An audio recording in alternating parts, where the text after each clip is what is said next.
रात तक कमाई कितनी होती है? जितनी होती है अपने लिए काफी है मेम साहब। घोड़े को दाना मिल जाता है, अपने को खाना मिल जाता है। ऊपर वाला भूखा जगाता जरूर है, लेकिन भूखा सुलाता नहीं।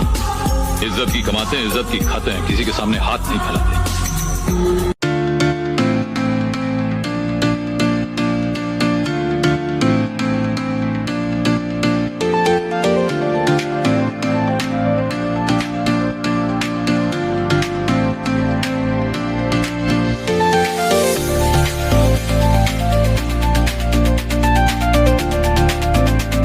रात तक कमाई कितनी होती है? जितनी होती है अपने लिए काफी है मेम साहब। घोड़े को दाना मिल जाता है, अपने को खाना मिल जाता है।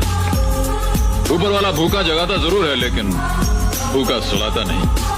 इज्जत की कमाते हैं, इज्जत की खाते हैं, किसी के सामने हाथ नहीं फैलाते।